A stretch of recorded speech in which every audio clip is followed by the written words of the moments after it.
Ta parole est une lampe à mes pieds, une lumière sur mon sentier. Psaume 119, verset 105. La méditation.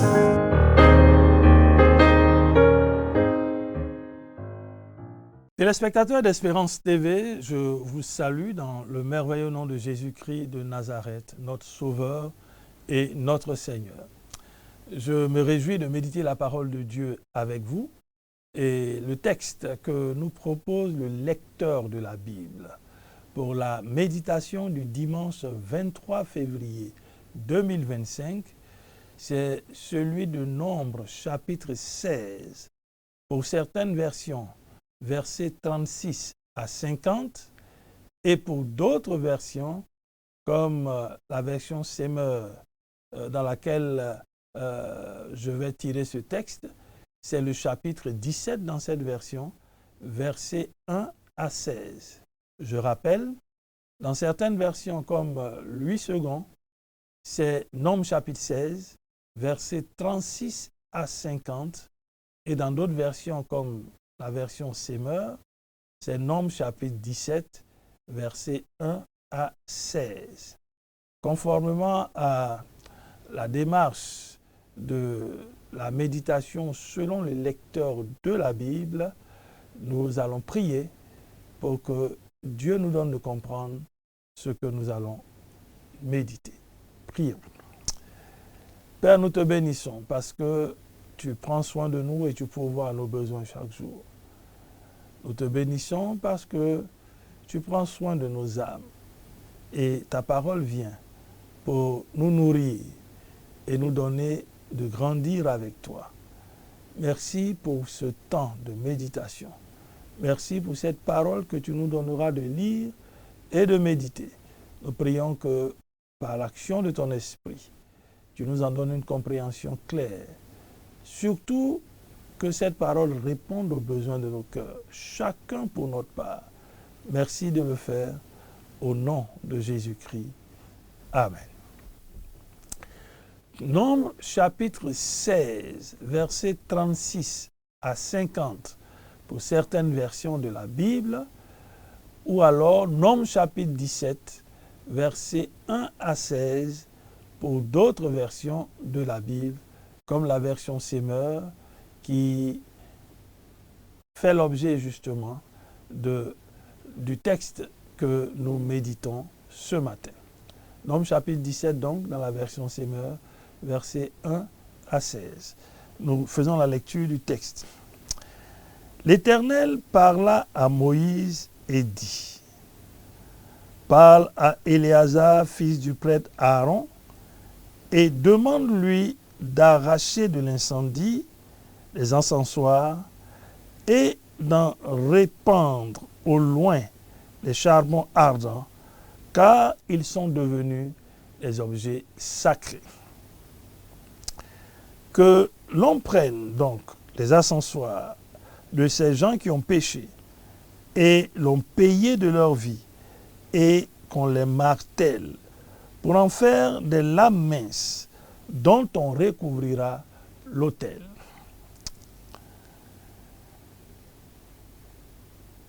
Car ils ont été présentés devant l'Éternel, et ils sont devenus sacrés. Ils serviront de signe d'avertissement aux Israélites. Éléazar le prêtre prit les brasiers de bronze qu'avaient présentés les hommes qui avaient été consumés, et l'on en fit des lames pour recouvrir l'autel.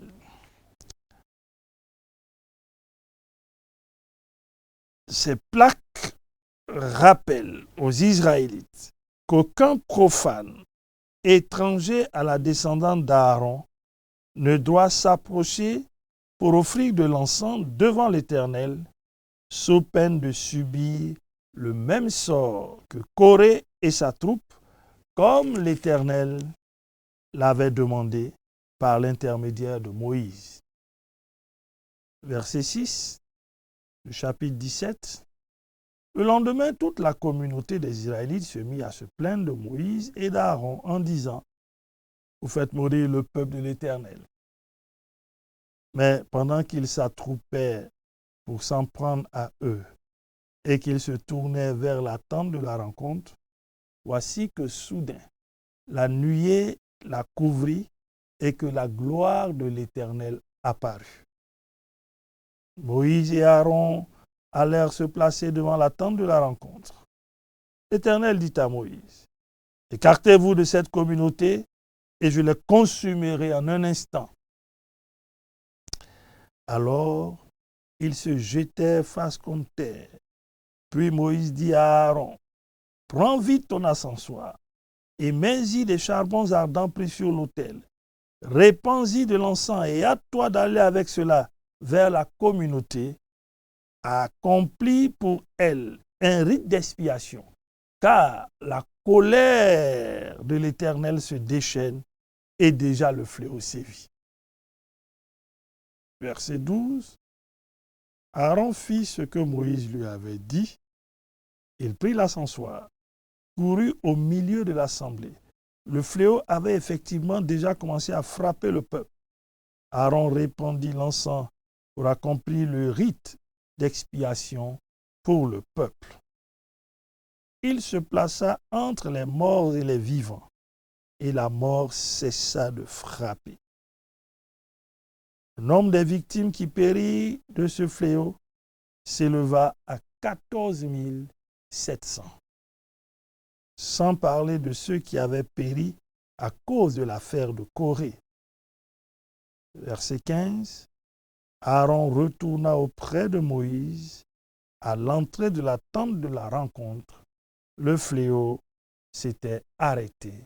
Amen.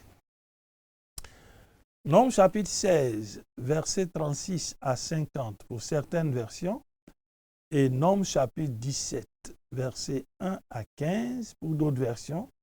C'est le texte que nous propose le lecteur de la Bible pour la méditation du dimanche 23 février 2025.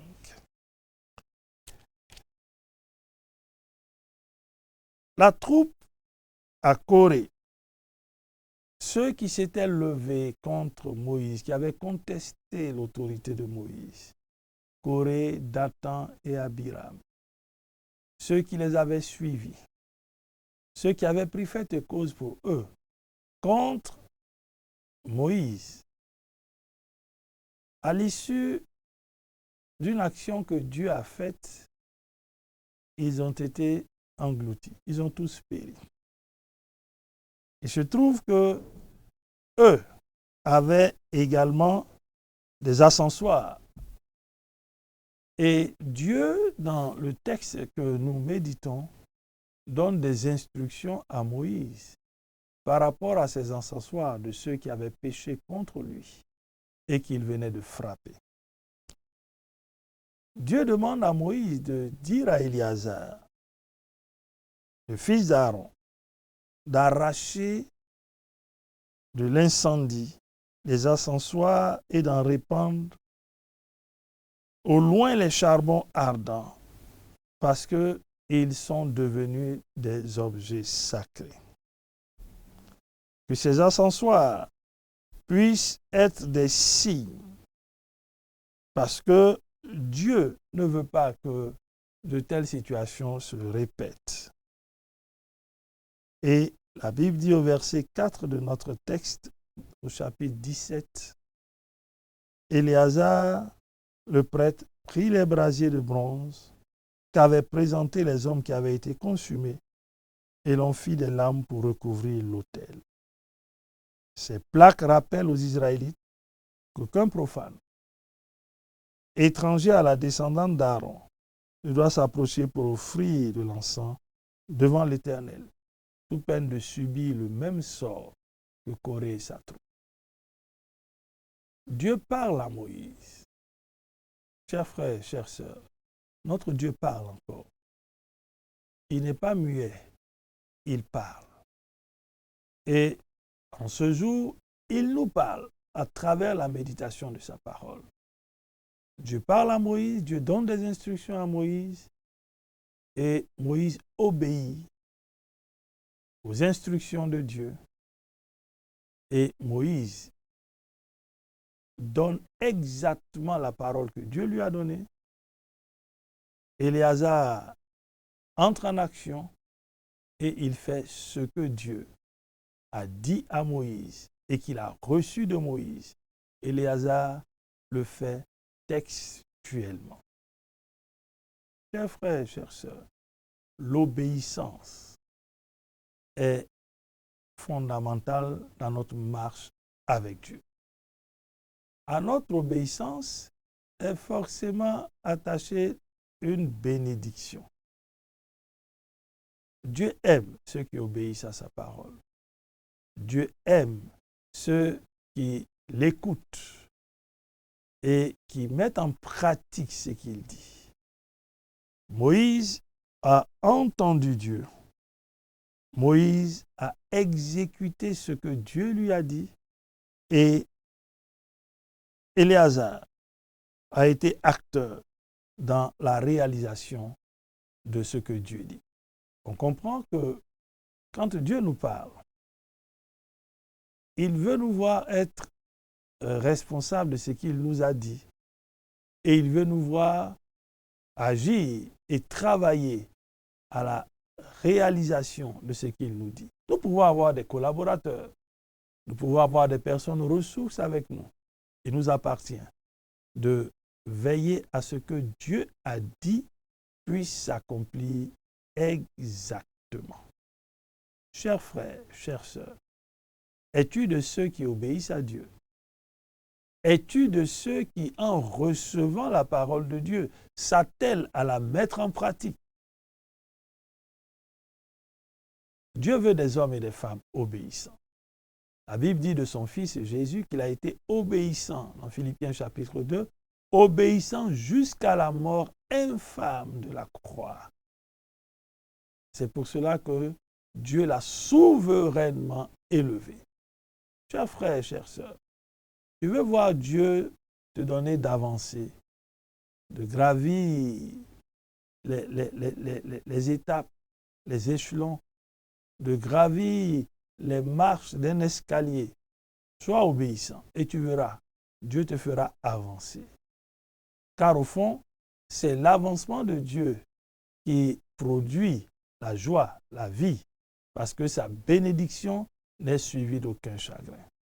Mais pour être béni, il faut obéir à Dieu. Engageons-nous à suivre l'exemple de Moïse, l'exemple d'Éléazar, pour que nous puissions voir en retour une action vraie, une action profonde, une action durable, une action même qui se pérennise dans le temps, que Dieu accomplit en nous parce qu'il voit notre obéissance. À partir du verset 6 du chapitre 17, donc de la version Semeur que nous lisons, on découvre que le peuple se met à se plaindre de Moïse et d'Aaron. C'est en croire que ce qui s'est produit devant tout le peuple, Dieu qui a consumé Corée et sa troupe, et tous ceux qui se sont levés contre Moïse, ce qui s'est produit, c'est à croire que cela n'a pas servi de leçon. Ils se plaignent de Moïse et d'Aaron. Et voici le contenu de leur plainte. Vous faites mourir le peuple de l'Éternel. Comment peuvent-ils dire que Moïse, qui est serviteur de l'Éternel, qui obéit à Dieu, soit un instrument pour faire périr le peuple de l'Éternel? Avait-il compris vraiment la portée de ce qu'il disait? Non. Avait-il mesuré ce que Moïse représente auprès de Dieu? Pas vraiment. En croire ce qu'ils disent et leur conduite. Chers frères, chères sœurs, faisons attention dans tout ce que nous faisons. Faisons attention même à ce que nous disons. Faisons attention parce que en nous opposant, en murmurant, en nous levant contre ce que Dieu a établi, c'est contre Dieu que nous nous levons. La preuve, Dès qu'ils ont commencé à se comporter de la sorte, la Bible dit, pendant qu'ils s'attroupaient pour s'en prendre à eux, ils se sont tournés vers la tente. La nuée a couvert la tente. La gloire de l'Éternel est apparue. Moïse et Aaron avaient compris que quelque chose était en train de se produire. Ils se sont précipités, courus, se sont placés devant la tente et Dieu va parler à Moïse. Chers frères, chères sœurs, Dieu veille sur son œuvre. Dieu veille sur... Il a son mot à dire. Parce que c'est son œuvre, ce n'est pas notre œuvre. Qui d'entre nous a donné sa vie sur la croix ou à un de ses ascendants qui a donné sa vie sur la croix pour le salut de l'humanité? Personne. Dieu est celui qui a donné son Fils, ce qu'il avait de plus cher. Donc, il est le maître de l'œuvre. Il a le droit de s'intéresser à cette œuvre. Son devoir, c'est de voir son œuvre avancer. Donc, Dieu intervient parce que c'est son œuvre. Il a ce droit. Nous ne sommes que des serviteurs. N'oublions pas cela. Dieu décide d'intervenir, il parle à Moïse. Écartez-vous de cette communauté, je les consumerai en un instant. La colère de Dieu s'est enflammée encore contre ce peuple. La colère de Dieu s'est enflammée encore contre ce peuple. Chers frères, chers téléspectateurs, chers amis, faisons attention dans nos relations avec les hommes que Dieu a établis, les hommes et les femmes que Dieu a établis. Si tant est que c'est Dieu qui a établi un de ses serviteurs, une de ses servantes, faisons attention dans nos relations avec ces derniers. Ne nous rébellons pas contre eux. La rébellion entraîne la mort. La rébellion entraîne la destruction. La rébellion attire la colère de Dieu. Oui, la colère de Dieu. Ne regarde pas l'homme de Dieu ou la servante de Dieu comme une simple personne qui est là. Non. Regarde-la comme un serviteur, une servante de Dieu. Dieu lui a délégué les pouvoirs. Et se rebeller contre un serviteur de Dieu attire la colère de Dieu, voire même la malédiction de Dieu. Faisons attention. Faisons attention. As-tu manqué de respect à un homme de Dieu? As-tu manqué de respect à une servante de Dieu? As-tu des comportements désobligeants, désagréables? Et peut-être que tu ne fais pas de lien avec ce qui t'arrive dans ta vie. Mais en ce jour, Dieu te parle. De sorte que dans la prière, si le Saint-Esprit te rappelle un acte que tu as posé et que tu n'as même pas considéré parce que tu as peut-être méprisé l'homme de Dieu ou la servante de Dieu, répands-toi et va demander pardon. Ce sera pour toi le moyen par lequel tu donneras l'opportunité à Dieu de te bénir. Moïse et Aaron ne restent pas indifférents quand ils entendent ce que Dieu décide de faire. Et l'action de Dieu est déjà à l'œuvre au sein de la communauté. Moïse donne instruction à Aaron pour que quelque chose soit fait. Et l'action que Moïse veut qu'Aaron mène, c'est une action d'expiation parce que la colère de Dieu s'est déchaînée et le fléau est en train de frapper, de décimer ce peuple rebelle. Chers frères, chères sœurs, les conséquences de la désobéissance, de la rébellion, peuvent être dramatiques pour nous. Le fléau avait déjà commencé. Le peuple était en train d'être décimé de l'intérieur. Et la Bible nous dit, le nombre des victimes, verset 14, qui périrent de ce fléau se leva à 14 700. Regardez avec quelle vitesse. Regardez ce que ce que le péché, la désobéissance a engendré. Bien-aimés, chers téléspectateurs, chers amis, réfléchis en ce jour. Ce qui t'arrive, ce qui te ronge, n'est-ce pas la conséquence d'un acte de rébellion contre un oint de Dieu? Réfléchis bien et regarde ce que le Saint-Esprit est en train de te dire. Et prends conscience que tu dois éviter d'entrer en conflit avec un oint de Dieu. Les conséquences sont dramatiques. Quel que soit le motif, si tu reconnais que c'est un oint de Dieu, alors va porter ta plainte devant Dieu. Dieu saura comment ramener son serviteur à l'ordre s'il est en erreur ou s'il est sur une mauvaise voie. Mais toi, évite d'entrer en conflit avec lui. Aaron s'exécute. Il doit prendre l'encensoir, y mettre les charbons ardents et les répandre pour accomplir le rite d'expiation, car la colère de Dieu s'est déchaînée. Aaron et Moïse ont ce désir ardent de ne pas laisser ce peuple être décimé par Dieu. Rappelons-nous que dans la version que nous avons lue, Dieu dit à Moïse, écartez-vous de cette communauté. Donc, il met Moïse à part. Moïse, tu n'es pas comme cette communauté. Mets-toi à part pour que j'exécute mes jugements contre ce peuple.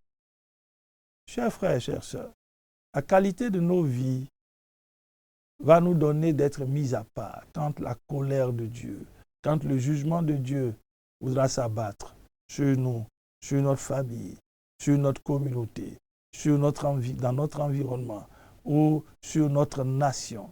Dieu met à part Moïse parce qu'il reconnaît en Moïse son serviteur. Dieu te reconnaît-il comme étant son serviteur? N'es-tu pas en train de te servir toi-même? N'es-tu pas en train de servir juste une communauté? Es-tu en train de servir Dieu à travers la communauté? Quand la colère de Dieu se manifestera par son jugement, il te mettra à part. Que ta vie donc honore Dieu, pour que Dieu te distingue. Dieu te mette à part. Dieu ne te confonde pas, ne te mélange pas avec ceux qui se rebellent contre lui. Aaron accomplit le rite d'expiation et cette attitude montre que l'action de plaider en faveur de ce peuple, donc l'action d'intercéder, produit des fruits. Chers frères, chères sœurs, la Bible nous dit, Aaron se plaça entre les morts et les vivants, et la mort cessa de frapper. Oui, ton intercession en faveur de ton foyer, de ta famille, de ta maison, de ton quartier, de la ville dans laquelle tu te trouves, ton intercession en faveur de la nation dans laquelle tu te trouves, cette intercession produira des résultats. Aaron a intercédé en faveur de ce peuple rebelle. La Bible dit au verset 13 de notre texte, la mort cessa de frapper. Chers frères, chères sœurs, ne te lasse pas d'intercéder, de crier à Dieu en faveur de ton foyer, de ta maison, de tes enfants, en faveur de la localité dans laquelle tu te trouves, en faveur du pays dans lequel tu te trouves. Ne te lasse pas d'intercéder, parce que ton intercession peut arrêter la mort. Et la Bible nous dit enfin, Aaron retourna auprès de Moïse à l'entrée de la tente. Le fléau s'était arrêté. Oui, par toi, tout fléau peut s'arrêter, quelle que soit la nature du fléau, que ce soit la corruption, que ce soit l'égoïsme, l'hypocrisie, le vol, le mensonge, l'impudicité, la perversion, tout fléau peut s'arrêter Oui, que ce soit le tribalisme, le népotisme, tout fléau peut s'arrêter. Lève-toi, mets-toi à part, crie à Dieu, il entendra tes cris, il te répondra et tu auras été un instrument entre ses mains. N'oublions pas, bien-aimés, n'oublions pas, chers frères, chères sœurs, que le désir de Dieu n'est pas de détruire. Le désir de Dieu, c'est de sauver, c'est de construire. C'est le péché qui entraîne la mort et la destruction. Que Dieu trouve dans nos foyers, dans nos maisons, dans nos familles, dans nos quartiers, dans nos localités, dans nos communautés, dans nos villes et dans nos nations, que Dieu trouve des hommes qui se mettent à la brèche, qui intercèdent pour que les fléaux s'arrêtent. Qu'allons-nous retenir pour notre prière? Nous allons bénir Dieu de ce que l'exemple de Moïse doit nous servir. Il a entendu Dieu, il a écouté Dieu, il a obéi à Dieu. Nous allons bénir Dieu pour cela. Et le deuxième sujet, nous allons nous regarder à nous-mêmes. N'y a-t-il pas des actes de rébellion que nous avons posés pour lesquels nous ne sommes pas repentis et qui probablement ont ouvert des brèches dans nos vies, dans nos activités professionnelles, dans nos familles? Demandons pardon à Dieu. La rébellion entraîne la mort. Dieu vient pour sauver. Et nous allons prier pour que Dieu nous donne de nous disposer à des intercesseurs, à plaider pour que les fléaux dans nos nations s'arrêtent. Prions. Père, nous bénissons ton nom, parce que ta parole nous rappelle encore que à l'obéissance est attachée la bénédiction. Donne-nous dessus l'exemple de Moïse, d'obéir. Donne-nous dessus l'exemple d'Éléazar, qui a obéi à ce que Moïse lui a dit. Oui, nous voulons être obéissants. Pardonne-nous notre désobéissance et ramène-nous sur la voie de l'obéissance. Merci parce que tu parles encore aujourd'hui. Continue de nous parler. Pardonne-nous, Seigneur, notre rébellion. Pardonne-nous nos déviations. Pardonne-nous notre manque de respect. Pardonne-nous, Seigneur, notre position ouverte à ce que tu as établi. Seigneur, pardonne. Nous voulons revenir de ces mauvaises voies et avoir la bonne attitude de plutôt tourner nos regards vers toi quand nous constatons qu'il y a des anomalies. Aide-nous, Seigneur. Donne-nous à l'image d'Aaron d'être ces intercesseurs qui ne se réjouissent pas de voir le peuple périr, mais qui viennent se mettre entre Dieu et le peuple pour plaider pour que les fléaux s'arrêtent. Tu réponds aux prières, que tu trouves, Seigneur, dans nos nations, des hommes et des femmes qui se disposent pour que les fléaux s'arrêtent. Merci, Seigneur, au nom de Jésus-Christ. Amen. Merci, chers téléspectateurs, pour votre écoute. Nous nous retrouverons bientôt. Shalom. Ta parole est une lampe à mes pieds, une lumière sur mon sentier. Psaume 119, verset 105. La méditation.